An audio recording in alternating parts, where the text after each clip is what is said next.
Hi, this is Katy for RustiKate DIY, and this chair was a hand-me-down, actually from my brother. It's vinyl, sits on the floor. The shape's really cute, but the upholstery itself is all ripped up, and he was actually going to throw it away. So when he gave it to me, I really wanted to change it up. I wanted to reupholster it.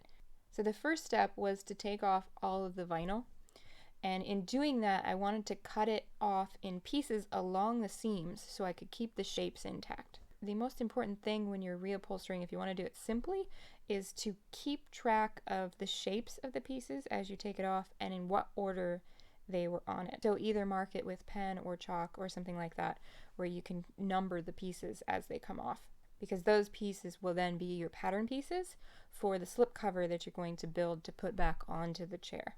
And when it's a chair like this, where it's very fitted and very tight, you have to put the pieces back on in the proper order. So that's really important to pay attention to as well. So once I stripped it down completely, I was able to see what the stuffing and the batting and all of that looked like, and that looked really good, so I was happy with that. So then I went and I decided what I was going to do with the chair, and you can obviously do this before you rip all the fabric off, but for me I kind of decided it along the process. And I happen to have 3 bed legs, which is an odd number, but I had just saved them because I knew they would come in handy someday. And these are IKEA metal bed legs, so I'm going to use those on the chair. And then I also have some vintage fabric from the 1950s or 1960s that were old drapes. So instead of trying to disguise the fact that I was using drapes for the fabric, I decided to actually use some of the elements of the drapes to be part of the decorative elements of the chair. And you'll see what I mean once you see it all come together. So I wish I could show you exactly what I did step by step every second of the way, but because I only have photos for most of this, I can't really do that.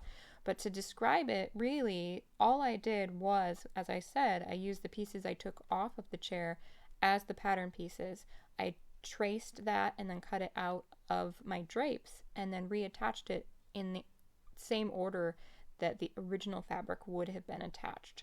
And then I put it onto the chair.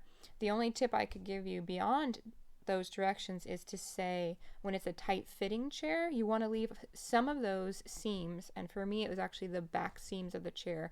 You want to leave those open. You don't want to stitch those yet.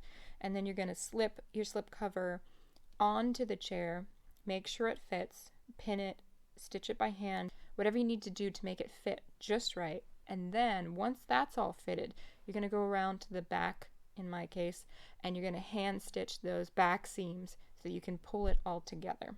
On this one, I actually put the slip cover on, stitched the back up so that it was really tight fitting, and then I flipped the chair over and stapled the bottom, stapled those tightly onto the chair base, which is how the original fabric was also attached. For that, I just used a simple household staple gun, and then I reattached the under fabric that I had taken off because that was not going to show. I screwed the legs on and hid the upper part of them underneath the fabric that I had attached. And then for the cushion, I actually did the same thing. I removed the fabric from the cushion. I made a pattern of it, used that pattern for my drape fabric, stitched it, and I stitched it on the reverse and then turned it inside out so the seams would all look nice. And then I reinserted the cushion, stitched the back shut by hand, and then just simply put it on the chair. So take a look at the finished object and see what you think. If you like this project and you'd like to see more, please subscribe to the RustiKate DIY channel on YouTube and like this video, comment, share it. All of those things would be great. I'll see you again next time.